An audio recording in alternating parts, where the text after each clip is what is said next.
guys, welcome back to my channel. My name is Abby if you guys are new here, and today I'm doing a little Q&A.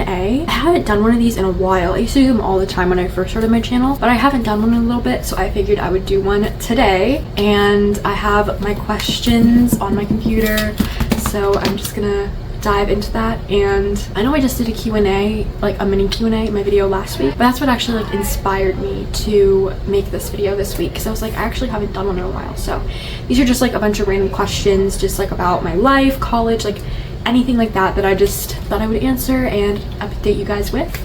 But without further ado, let's get right into it. So the first thing is something you didn't realize about college until you got there. And I think the thing that I want to say is probably that you have so much freedom. That freedom at the same time can also be limiting. So for example, I can go wherever I want. But if I want to go somewhere that's far away that I can't walk to, I have to pay for an Uber, which I don't want to do. So then that can like make me not want to continue with what I was doing basically. There's also just a lot of limits based around where you can go, because a lot of places they are 21 up, like if you want to go out or something. Me personally, I don't really go out to clubs, but I have been to some bars and I know that they are 21 plus. I went to this one bar with my sorority, but that was like different, so I was allowed to like get in, but if I wanted to go back there I would need to be 21. So you do have like a lot of freedom with your time, but also a lot of classes don't give you total freedom to just do whatever you want, because attendance is graded in all of my classes, which a lot of like what you hear about college is like, oh, you can skip class, like you can do what you want, you want to skip, but it's gonna be harder.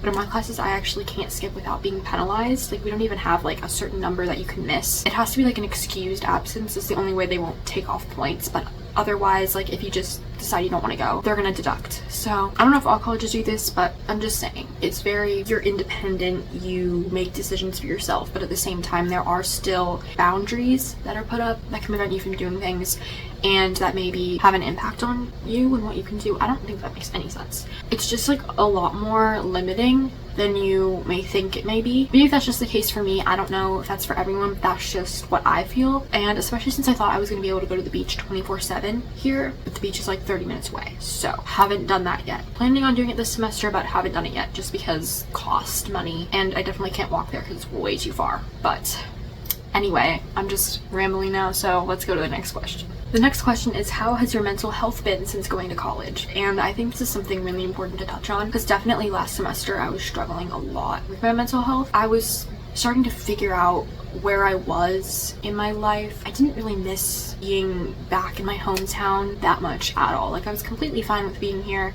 So it wasn't really like the sadness missing aspect that was just making me upset. I don't know what it was. I think I was just feeling very lost and very like I hadn't found my people yet. And I do still get that sense sometimes that like I haven't found people that I genuinely click with. And I do have people that I love and that I really care about and I love spending time with, but at the same time it's a lot different from the people that I know in my hometown. And I know that it takes a long time because I've known those people for a while and that's how I've built up those relationships, and that I just need to do the same thing here.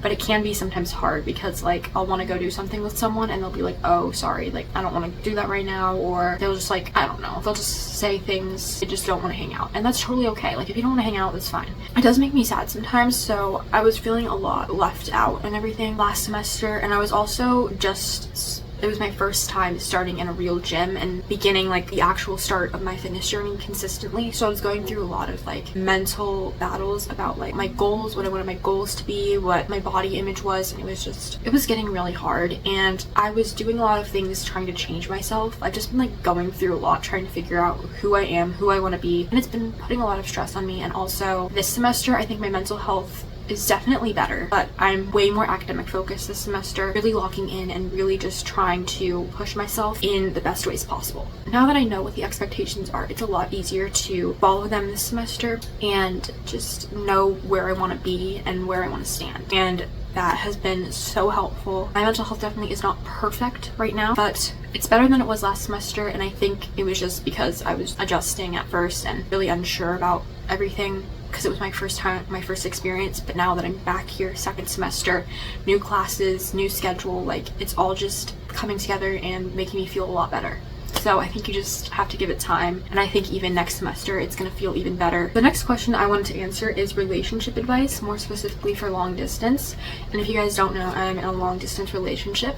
My boyfriend is actually coming to visit me later today, and I'm very excited. I've been preparing all week for him to get here. I was cleaning my room, like I was buying groceries for him, and it was just like, oh my god, I literally cannot wait for him to get here. There's still 4 more hours, and I'm the most impatient person ever, but I'm very excited. And I love the fact that he's able to fly here and see me. Like, I'm so grateful for him, and I'm so just glad that we are working out, because I feel really happy in my relationship, and I think that that's very good since we're long distance. But I think communication and trust is a huge part of that, and if you don't trust your partner, then it's going to be a lot harder. Because for example, like my boyfriend, he's friends with girls, work on projects with girls. I don't care, because I know he won't do anything. He is okay with me being friends with guys because he knows that I won't do anything, and I think that that's something that's really important. And also, to touch back on the communication, calling each other, it doesn't have to be every single day. We call each other every single day, like every night, and we text during the day. That's just what works for us, because we like being in contact with each other, giving each other updates during the day. That's just the type of people we are in our relationship. But I know some people don't really like to text during the day, save their calls for like later at night where they can recap everything. But I'm just the type of person that something will happen, I'll text him during the day, be like, hey, oh my god, I need to tell you this, and then I'll call him, tell him the story, then I'll go back to what I was doing, and then I'll just call him later at night. And I think that that's just really important, because someone that you want to talk to all the time, it's someone that you always want to be around, and when you can't, I just think it's really important to like still have their presence and still be able to hear their voice. That's just what really works for me. And also, like, even if you're not long distance, communication is obviously still very important. Like, it's important to talk about things with your partner and to, you know, just stay consistent. Like, don't be like the people that ghost their partner. Like, if you get mad at them, don't just like not text them for like a few days, because I know people that have had that happen to them, and it's not fun, and I don't like dealing with them either, because it just pisses me off. And it's like, why in your right mind would you think that this is like okay? If there's an issue, you just need to talk about it, and I think that that's just going to help you guys grow stronger and bring you guys together. It's just really healthy to have in a relationship, and it's just something that really works for me. The next question is, how do you deal with the feeling of growing up? For me, I used to be terrified of growing up. I remember in elementary school, I'd be sitting in my bed, like staring at the ceiling at night, and I'd be like, I don't know what I'm gonna do when I go to college. Like, I don't want to grow up. I want to stay a kid forever. Like, I loved being a kid. I wouldn't want to go back. I just love embracing being 19, and I think that especially now coming to college and just really being able to find myself and grow as a person is just such a beautiful thing. When I look back at who I was last year at this time, I was a completely different person. And I just love how I can look back at that and be like, wow, I've come so far. It makes me really happy, because I feel like I'm finally becoming who I always wanted to be. And I was just too shy or too scared to be that before. Now I'm really here and I can embrace myself, and it just feels really good. And I think some things are definitely going to be scary. Like, I'm obviously not a full adult, so I don't like know all the ins and outs of everything. You know, dealing with like growing up, gaining independence, it can be scary, especially when you have to like do things by yourself for the first time. Like, I went to the dentist by myself for the first time over winter break. That was scary. Like, I didn't know what was gonna happen, but then I just like remembered, like, you've done this 1,000 times. If there's any problems, like, you can literally just like call your mom or something, because like they have her information too. So like, if there's any problems, like, if anything, they can call her up and be like, oh, hey, we noticed this issue, blah, blah, blah. So it's really not that bad. I just think that was something. That was something that just made me just hit like, girl, you are so old now. Like, you don't even need your parents to come to the dentist. And also like learning how to manage things by yourself, like creating schedules, like being organized. That's always just been my strong suit. So I don't really struggle in those areas, but I think you just need to find out things that work in your life and things that you want in your life and who you want to become, and that's just going to really help you when you're growing up. Then you have like a clear picture of what you want the future to look like, instead of going into it being like, this is so overwhelming, I have no idea what I want, what I'm gonna do. And I think that that's just really important. The next one is, what do you plan to do in the future as like work and family? When I graduate from UT, I plan on going to certified anesthesiologist assistant program, do 2 years in that, and then graduate, do like whatever residency things I might need to do, and then become a certified anesthesiologist assistant. That is like my career goal. That's what I've been working to as a bio major. I'm hoping, because I know they make good money, and I know that I want to like live in a nice modern house. I like want to, if I have kids, like I want them to live in like a nice house. I want them to live in a nice neighborhood. My house, I like my house. I don't like it as much as I like some houses, because like some houses you walk in, you're like ceiling so high. It couldn't be my house. The ceiling is like so low, like you gotta duck to go under things. Like some of my friends that have come over to my house that are like 6 foot, like they have to duck under my doorways, and that's just like really embarrassing. Like I want like a nice house that's modern. It has like those nice marble, you know, like countertops, and like a good fridge that's stocked with like everything, like in those like aesthetic TikTok videos where you're like watching restocks. That's what I want my house to be like. And this is more for my incoming freshmen in college. Some necessities to bring for the dorm. Definitely lamps, trash cans, mirrors. I don't have this, but wall decor, because my walls be looking naked and my roommate has all the good decor, and it just like was so depressing for the first month or so. Actually, it's still really depressing. Like looking at my wall right now, it's actually so bad. But next semester we're gonna fix that, and we're gonna have a beautiful room. Also, my trash can is small, so I'd recommend getting a bigger trash can so you don't have to take out your trash as much. Unless you like are someone who throws away a lot of things that go moldy or something and it gets stinky. I guess the small trash can's good, but... And definitely lots of long cables and chargers, because I love using my phone in my bed. But my cables are like end of my bed, like a footboard? I think that's what it's called. At the footboard. So I have like the 10-foot chargers that like stretch really long, so when I'm laying in bed I can just like be on my phone while it's charging. And extension cords also really helpful, and like getting the surge protectors, getting those too is also really important, because a lot of schools like require those and you can't just plug things directly into the wall for whatever reason. But also I think a fridge and microwave. If your schools don't come with those, mine didn't.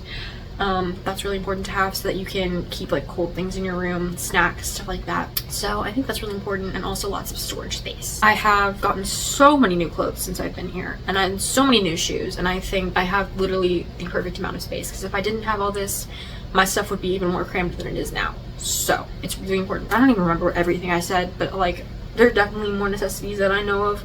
Vacuum, oh my god, it's so bad. I spilled seeds all over my floor the other day, and I don't have a vacuum, and neither do my sweet mates. So I was like using a piece of paper to scrape up seeds and like scrape it onto another piece of paper and like throw it in the trash. So that was interesting, and it would have been way better if I had a vacuum. And if we get bugs, well, I told my roommate and she was like, well, we know what it is. And there's literally still seeds on my floor. But vacuum, ultimate necessity. Those are like the main things that I can think of that are just like super useful. Next one is dream travel spot, a little fun one. My dream travel spot is actually like so basic. Actually, I don't know, now that I think of it, I was gonna say Hawaii, because like I always wanted to go there ever since I saw the movie Soul Surfer, and I was like obsessed with Hawaii, like going through my surf phase, like wanting to be a surf girl. But actually, now that I think more about it, I would love to go to the Philippines. I am Filipino on my dad's side. Actually, I would really love to go there, because I remember like some of my family went there before, and like they posted pictures and my parents like showed me, and the water's so beautiful, and like there's like waterfalls and stuff. Apparently in the city it's like supposed to be super nice. Like my mom's convinced that it's like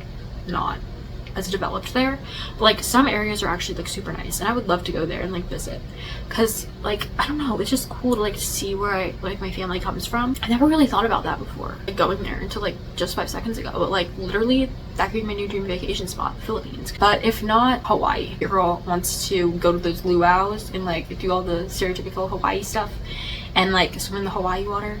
So, but I think literally the Philippines is also really good. Really good one. And then finally, last question is my top 3 ride or die clothing items. And here we go, diving into this. Oh my god, I love clothes. I love fashion. And it's only been like, I think since the start of last semester, I've gotten really into like fashion, like finding who I am in like the clothing aspect. My deep dive into like getting on trends and like improving my style started in senior year. So I would do like cute hairstyles and cute outfits, and it would literally look so good. Like I'll see photos of myself from last year and be like, dang, like she pulled it together that day. I don't know if I should count my workout sets as like one item or at all, but definitely love sweaters. I have a black zip up and a gray zip up. I literally wear those all the time. I used to wear my gray one all the time, then I got a black one for Christmas, and I literally wear my black one all the time. And if it's not that, it's my quarter zip, but I love my black sweater. And I like those because like you can get them oversized and they'll be like baggy, like this kind of.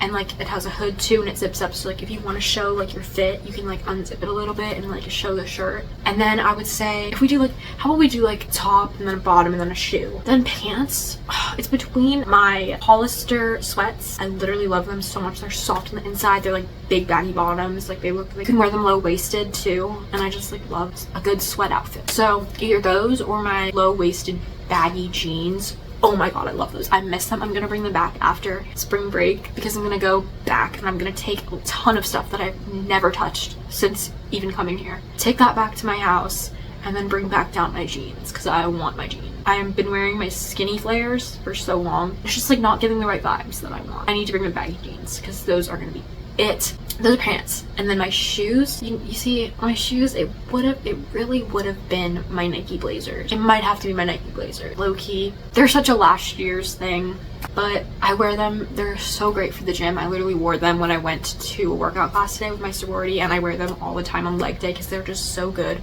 Like such a good platform shoe that you can lift in, and you can like, I walk in mine too. I don't know, like people probably don't walk in them, but I walk in mine because they're literally so flexible because I've had them for so long and they're like starting to rip. So they're pretty comfy for walking even though they're like mid-rise or whatever. But I love them. I literally, because they look good with long pants because like it covers up the top and like it looks good on the toe, if you know what I mean. And then also if you wear them with shorts, because I feel like if you wear like really low, I like to wear tall socks. Like this is really awkward. I like to wear tall socks like this, so I feel like that's perfect with those shoes. Because if you wear like a low rise shoe with like tall socks, especially like, I mean it doesn't always look weird, but for me like I feel like it looks like a bit funky. And they're good for wearing with shorts. Like if you want to dress something down a little, you can wear them. But I definitely think my Nike blazers. That are my Uggs. I love my Uggs. They're so comfy. I have the little ultra like mini platform, whatever. Love those.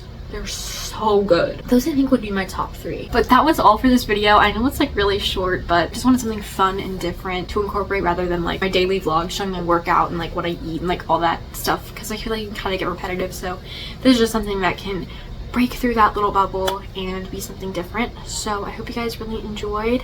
I love you, and like and subscribe, you know, hit that subscribe button, and follow my other social media platforms at I'm Just Abby or It's Just Abby if you're not already. Stay up to date with my life. I try to post every single day. But I will see you guys in the next video. I hope you enjoyed. Bye.